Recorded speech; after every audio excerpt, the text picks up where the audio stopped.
What's going on, YouTube? I'm AJ, and today we're going to be doing a quick optic review, specifically on the Cylee Wolf EDG.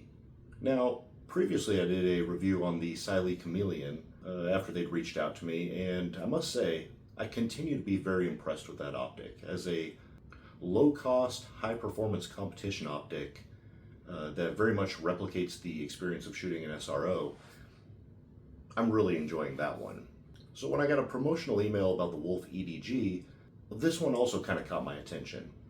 The EDG specifically is their new enclosed emitter optic using an RMR footprint, which makes it a little unique in the market space, as the only other enclosed emitter optics using the RMR footprint are going to be the Trijicon RCR and kind of sort of the HoloSun 509T, though it uses a little rail mount that fits inside the RMR footprint. The configuration itself is similar to something like a HoloSun EPS, although the EPS is set up for the RMR-C configuration. Now, as with last time, full disclosure on this, Cylee did send me this optic free of charge for review upon my request. But past that, no money has been exchanged and no stipulations were made on what I would say on my review, good, bad, or otherwise. So, all that to say, this optic kind of fits a unique niche in the market, as many of us are kind of married to the RMR footprint platform. So with that said, let's take it over the tabletop, get a look at it compared to some of its peers, and see what you're getting for your money.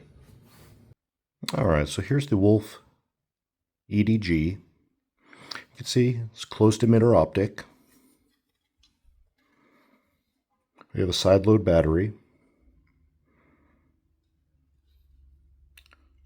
Little bit of ears on the side for protection. Mounting screws right there, so similar to a HoloSun EPS. The window size itself is very similar to something like a HoloSun 507. This one has a 3 MOA dot. The buttons themselves are easy to use, very tactile, and give good feedback. And the overall finish of the optic is quite nice. Personally, I think it's a fairly attractive piece. You'll also note the deck height is fairly low on it and came with quite a few different mounting screw options. Compared to its brother, the Cylee Chameleon, you can see the window is quite a lot smaller. Also with quite a bit more around the outside, so it makes it more of a blurred overall picture. The Chameleon is quite a bit faster of an optic, though substantially more fragile.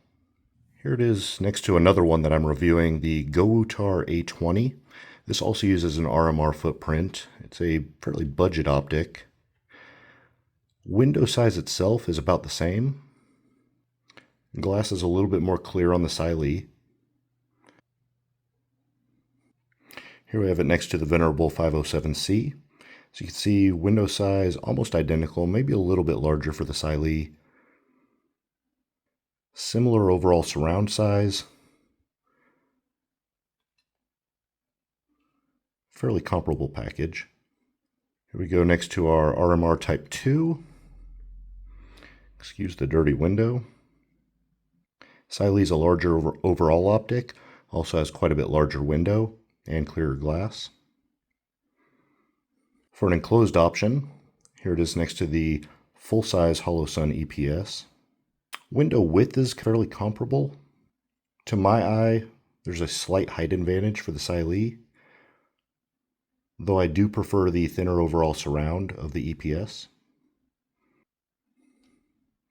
And of course, next to something big, we have the Vortex Defender XL.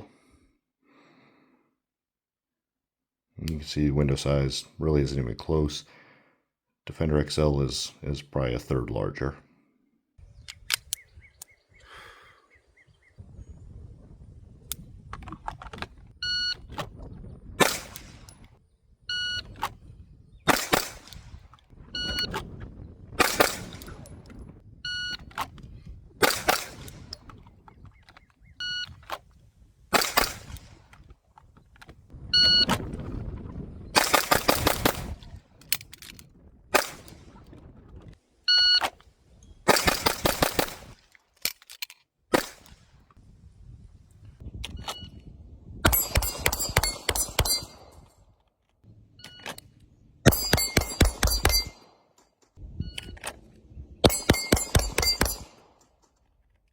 Alright, final thoughts on the Wolf EDG.